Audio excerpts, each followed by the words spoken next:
Bismillahirrahmanirrahim. Assalamualaikum warahmatullahi wabarakatuh. Salam sejahtera, perkenalkan saya Dr. Gigi Basmoro Sandi Prakosa MSI, dosen program studi S1 Pendidikan Dr. Gigi, Fakultas Kedokteran Gigi, Institut Ilmu Kesehatan Baktiwiyata Kediri. Latar belakang pendidikan saya adalah Dr. Gigi dari Universitas Airlangga, kemudian saya melanjutkan studi Magister Ilmu Forensik di Sekolah Pascasarjana Universitas Airlangga. Saat ini saya juga mendapat amanah sebagai Kepala Departemen Odontologi Forensik IIK Baktiwiyata. Sebagai dosen, saya berkomitmen menjalankan Tridharma Perguruan Tinggi secara terintegrasi. Dalam pembelajaran saya berupaya menghadirkan materi yang konseptual, aplikatif, dan relevan dengan kebutuhan profesi dokter gigi. Dalam penelitian, saya mengembangkan kajian odontologi forensik berbasis teknologi kesehatan, khususnya pada pencatatan data gigi odontogram, rekam medis elektronik, dan penyimpanan data identifikasi individu. Dalam pengabdian kepada masyarakat, saya berupaya mengenalkan pentingnya kesehatan gigi dan mulut sesuai bidang keilmuan saya, yaitu odontologi forensik. Bagi saya, odontologi forensik bukan hanya ilmu yang digunakan pada kondisi bencana atau kasus kematian, tetapi juga berkaitan dengan kesadaran dokter gigi dan masyarakat mengenai pentingnya pencatatan gigi secara benar, lengkap, dan berkelanjutan selama proses pelayanan di kedokteran gigi. Bidang ilmu yang saya tekuni adalah odontologi forensik. Odontologi forensik merupakan cabang ilmu kedokteran gigi yang berperan dalam proses identifikasi individu melalui pemeriksaan, pencatatan, dan analisis data gigi. Ilmu ini penting dikenalkan kepada mahasiswa kedokteran gigi sejak tahap awal karena dokter gigi memiliki tanggung jawab profesional untuk membuat rekam medis, odontogram, dan dokumentasi kondisi rongga mulut secara benar. Data tersebut tidak hanya berguna untuk pelayanan klinis, tetapi juga dapat digunakan dalam proses identifikasi forensik. Dengan pemanfaatan teknologi yang tepat, terutama pada kasus bencana kecelakaan atau korban tanpa identitas, proses dokumentasi, pencarian, dan pencocokan data dapat dilakukan secara efisien, akurat, dan terstruktur. Salah satu mata kuliah yang saya ampu adalah Blok Ilmu Kedokteran Gigi Dasar atau IKGD. Blok ini merupakan mata kuliah wajib pada semester 2 dengan bobot 2 SKS. Pada blok ini saya memberikan materi pengenalan manajemen disaster victim identification dan peran odontologi forensik dalam DVI. Blok Ilmu Kedokteran Gigi Dasar membahas konsep dasar ilmu kedokteran gigi menjadi fondasi bagi mahasiswa sebelum memasuki pembelajaran klinis yang lebih kompleks. Dalam materi odontologi forensik, capaian pembelajaran yang ingin dicapai adalah mahasiswa mampu memahami ruang lingkup odontologi forensik, peran dokter gigi dalam identifikasi, serta konsep data antemortem dan postmortem. Mahasiswa juga diharapkan memahami hubungan antara pembelajaran dental anatomi, pencatatan data gigi, dan tanggung jawab etik legal klinis sebagai seorang dokter gigi. Pembelajaran yang saya lakukan mengacu pada rencana pembelajaran semester atau RPS. Blok Ilmu Kedokteran Gigi Dasar yang disusun oleh tim dosen dan disahkan oleh program studi atau fakultas. RPS tersebut memuat deskripsi blok, capaian pembelajaran, pokok bahasan, metode pembelajaran, dan sistem evaluasi. Pokok pembahasan yang saya sampaikan meliputi pengenalan DVI, ruang lingkup odontologi forensik, peran dokter gigi dalam proses identifikasi data antemortem dan data postmortem, odontogram, rekam medis, serta prinsip pencocokan data dalam proses identifikasi korban. Metode pembelajaran yang saya gunakan adalah ceramah interaktif dan demonstrasi pembelajaran yang dilaksanakan secara luring di kelas nyata. Dalam proses pembelajaran, saya menerapkan prinsip DIA, yaitu Delivery, Interaction, dan Assessment. Pada tahap delivery atau penyampaian materi, saya menghubungkan konsep teori dengan contoh kasus yang dekat dengan peran dokter gigi. Saya menjelaskan bahwa DVI atau Disaster Victim Identification adalah proses identifikasi korban bencana atau kejadian tertentu yang diidentifikasi dengan metode sistematis, ilmiah, dan dapat dipertanggungjawabkan secara hukum. Dalam proses tersebut, data gigi memiliki nilai penting karena gigi merupakan jaringan keras yang relatif tahan terhadap kerusakan dibandingkan jaringan lunak. Selain itu, perkembangan teknologi pencitraan termasuk pemanfaatan dokumentasi 2 dimensi dan pemodelan 3 dimensi dapat membantu proses pemeriksaan, dokumentasi dan analisis odontologi secara lebih terstruktur. Oleh karena itu, Dokter gigi perlu memahami pentingnya pencatatan data gigi odontogram, rekam medis, dan dokumentasi digital akurat dan lengkap. Pada tahap interaction, saya tidak hanya melakukan tanya jawab, tetapi juga menggunakan demo live konversi dokumentasi 2 dimensi menjadi visualisasi 3 dimensi, serta pencatatan data odontologi sederhana. Mahasiswa saya minta mengamati contoh data gigi, memahami manfaat visualisasi 3D dalam dokumentasi forensik, membedakan antara antemortem dan postmortem, serta menjelaskan bagian mana yang dapat digunakan dalam proses pencocokan identitas. Melalui demo ini, mahasiswa terlibat aktif untuk menghubungkan konsep DVI dengan praktek pencatatan odontogram dan dokumentasi digital. Lalu setelahnya, saya akan memberikan pertanyaan pemantik, misalnya mengapa pemvisualisasian jenazah secara 3D dan pencatatan odontogram perlu dilakukan. Atau, dengan adanya live demo, diharapkan mahasiswa akan lebih antusias karena mengalami experience secara langsung, bukan hanya mendengarkan dosen berkuliah. Pada tahap assessment, capaian pembelajaran dievaluasi melalui ujian blok IKGD.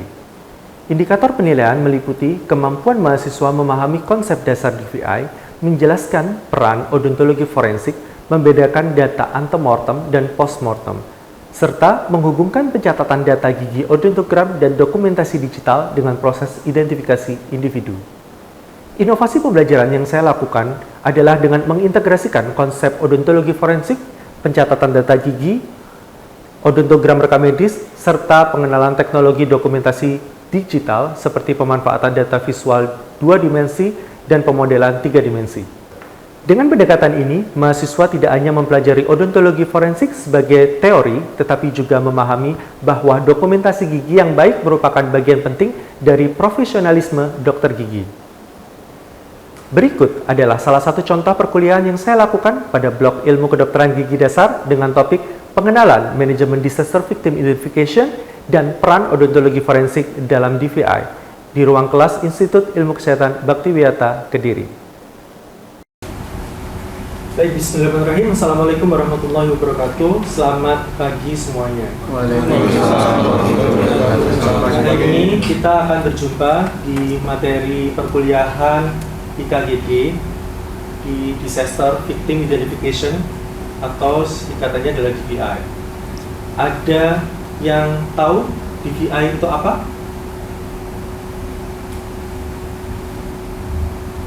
Oke, baik.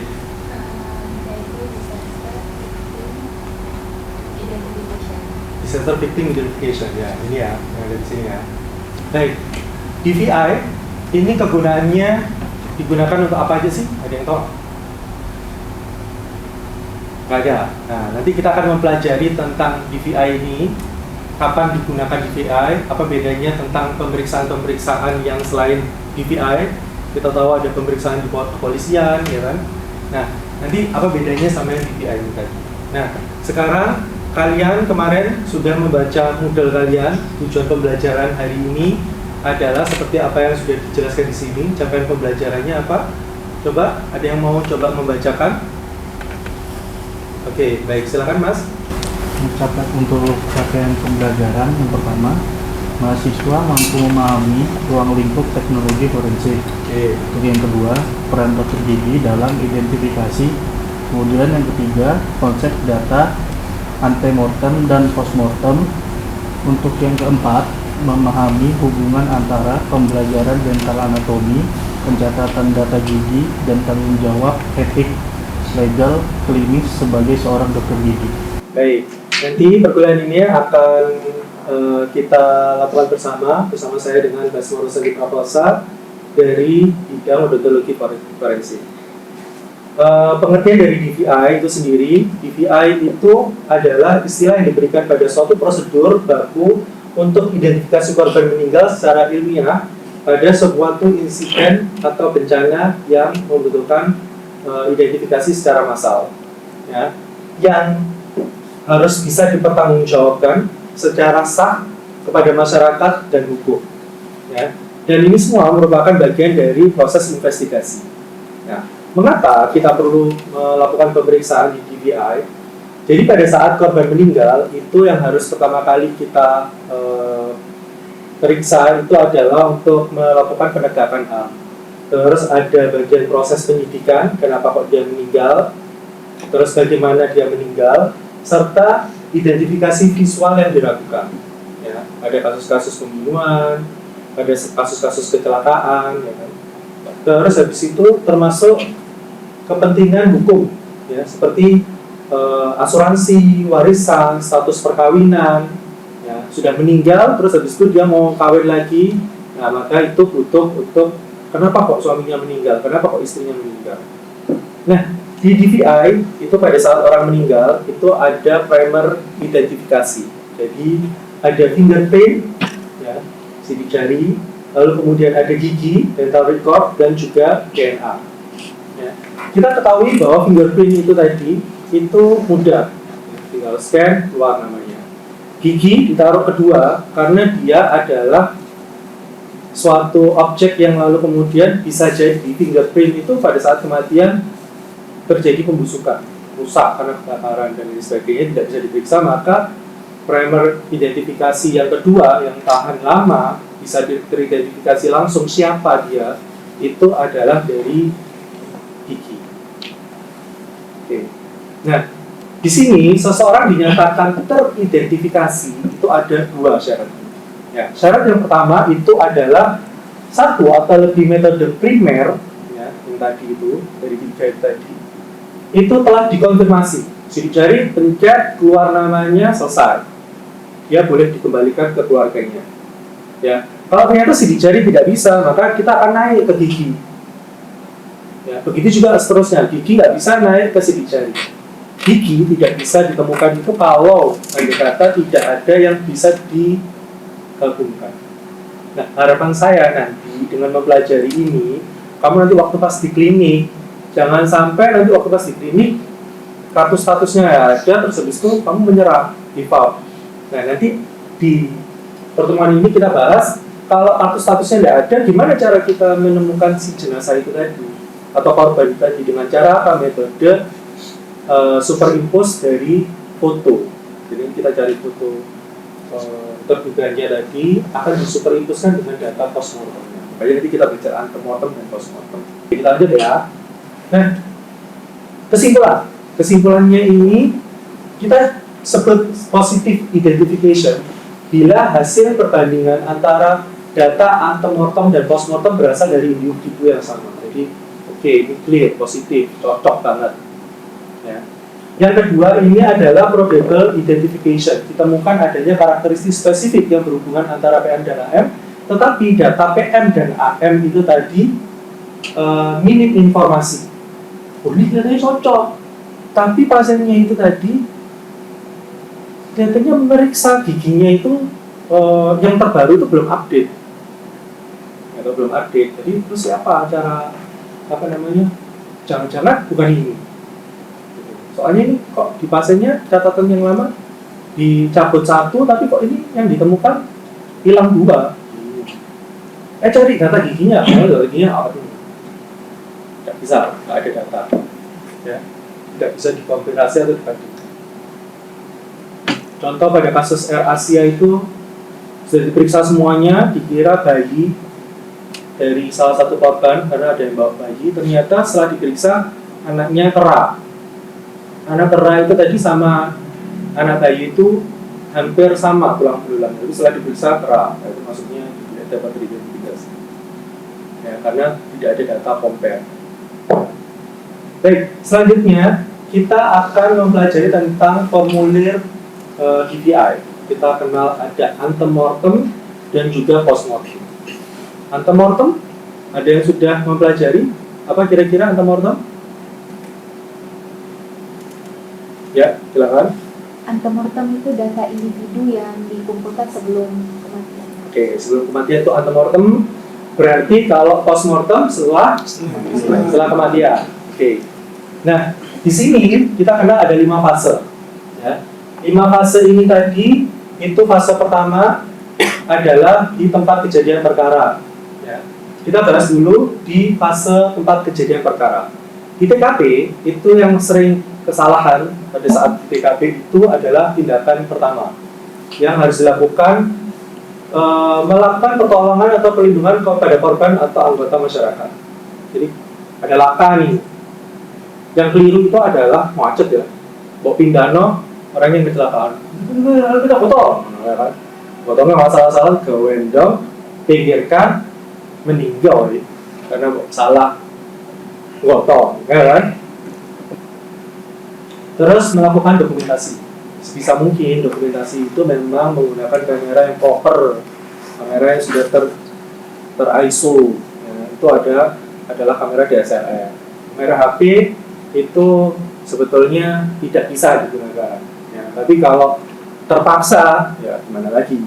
Ya, tapi foto itu di kejadian itu harus kamu lakukan pemotretan untuk jangan sampai TKP itu berubah. Ya. Sebisa mungkin menggunakan kamera manual ASA 400, kamera otomatis, terus habis itu memiliki ini digital zoom, ya, sudut gambarnya harus jelas, terus habis itu ini ya, harus menggunakan perhitungan atau sudut-sudutnya ini harus benar. Terus catat pengambilannya dengan menggunakan sinar, sudutnya berapa kali gambarnya. Fotografi dalam upaya penegakan hukum itu dokumentasinya itu memang ya pertama harus akurat, jelas, jangan sampai ada blur, berubah warna, terus dimensinya juga berubah, itu juga nggak boleh. Ya. Terus bisa dijadikan bukti visual untuk keadilan. Ya. Contoh di sini syarat dokumentasi forensik yang baik itu adalah pertama menjaga keabsahan sebagai barang bukti, lalu kemudian medianya setara, resolusinya harus bagus, terus memungkinkan untuk dilakukan pembesaran. Bibir pucat habis keracunan cyanida, tenggorokan, ada percikan darahnya itu yang satunya kering, satunya enggak. Nah, salah foto pakai flash, darahnya kelihatannya hitam semua. Beda nanti hasilnya. Ya. Nah, mengapa wajib menggunakan HPFU? Sudah saya jelaskan tadi, ya, untuk mengukur dan sebagainya. Nah, sekarang komposisi gambar. Komposisi gambar kita lihat di sini, ya. Di sini itu komposisinya harus berada di tengah persis. Ada garis-garis, kalau di kameramu itu harus kamu keluarkan, ya. Terus habis itu harus tegak lurus. Ya, di sini kalau ada kata fotonya itu di samping, ya, lalu kak tembaknya di samping. Kalau kita nggak ngomong kak tembak, ingat, anggap aja digigit gitu. Cowok gigit cowok, gemes. Kamu tuh kemarin kan dapat, ya, digigit miring di sini. Maka kamu nggak boleh menunjukkan fotonya itu di depan gini. Nah, itu salah. Harus lihat bekas gigitan tersangka itu miringnya kemana. Gigitnya ke sini ya berarti kamu fotonya di sini. Bekas dari kalau tersangkanya gigitnya di sini tapi miring ke sini ya kamu berarti harus fotonya di sini. Bingung nggak? Ya. Nah, ini ada, kita tadi sudah mempelajari tentang fase, terus ada postmortem, tadi kita baru masuk ke TKP. Sekarang kita masuk kedua, postmortem dan antemortem. Ya, ini pada saat kejadian itu akan membuka yang namanya antemortem. Ya, kejadian antemortem itu seperti ini, akan rempong, banyak, rame. Ya. Nah, nanti data antemortem ini akan diverifikasi. Ya. Namanya SATA, pernah pergi ke dokter gigi atau enggak. Ya. Terus habis itu di ruang postmortem, maka jenazah-jenazah itu akan diperiksa. Nah, dari antemortem didapatkan data antemortem yang ditulis di sini, lalu kemudian data postmortem ditulis di sini, lalu kemudian akan dibandingkan. Nah, kita membicarakan yang namanya postmortem terlebih dahulu. Ya. Ini difoto dulu, terus habis itu berikutnya dilakukan pemotretan lagi, ya, close up, lalu kemudian dilakukan pemotretan lagi, lebih mendekat lagi ke arah kepalanya, dilakukan pemotretan lagi, close up lagi ke arah giginya. Nah, seperti ini. Nah, kenapa kok harus seperti itu? Ada yang tahu Pak alasannya?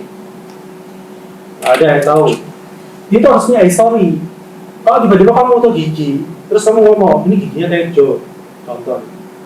Karena kita harus mencocokkan dengan data primer. Kalau nggak ada yang nggak pernah pergi ke dokter gigi, kebetulan pasien ini jenazah ini tidak pernah pergi ke dokter gigi. Maka yang harus dilakukan adalah mencocokkan dengan data Instagramnya, Facebooknya.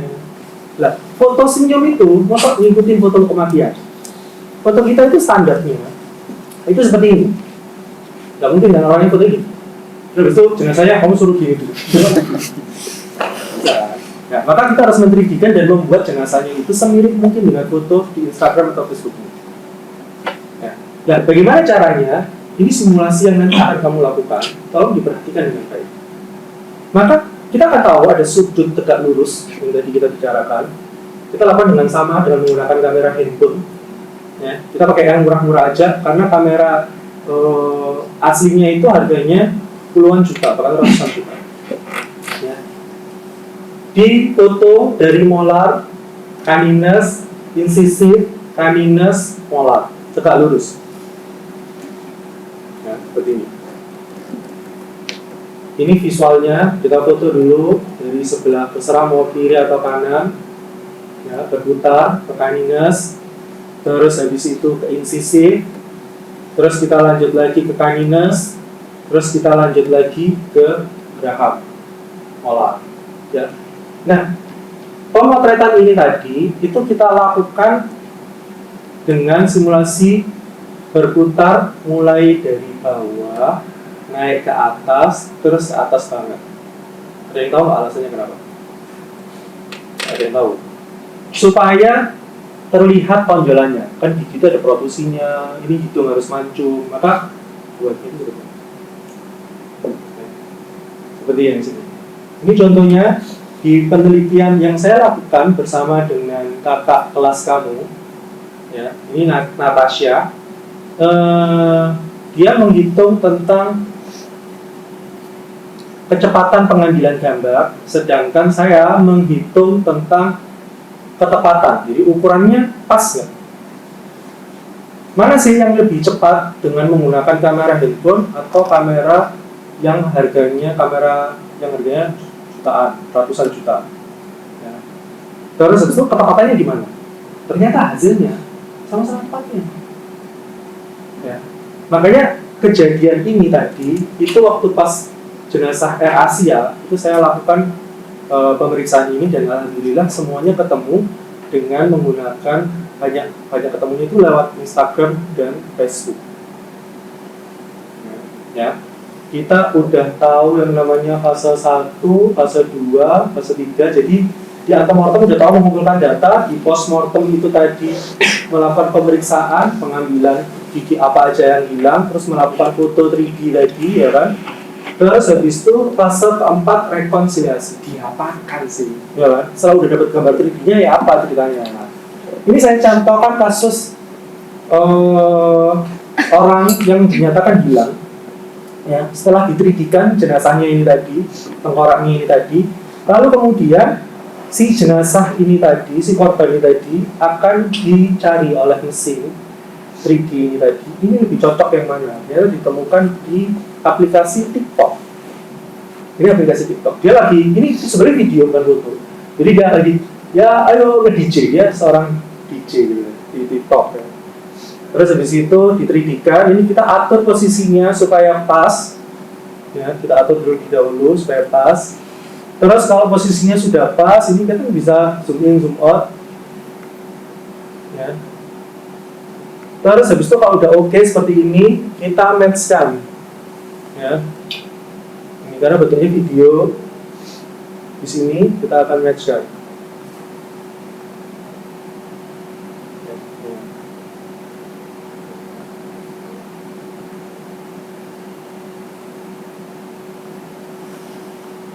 Oke, sampai di sini apakah ada pertanyaan? Tidak ada. Kalau tidak ada, kita coba. Ada yang mau maju ke depan untuk mencoba menstimulasikan? Kemarin kan sudah belajar di Moodle, sudah saya kasih PR untuk menstimulasikan. Ada yang mau mencoba untuk menstimulasikan? Oke, baik.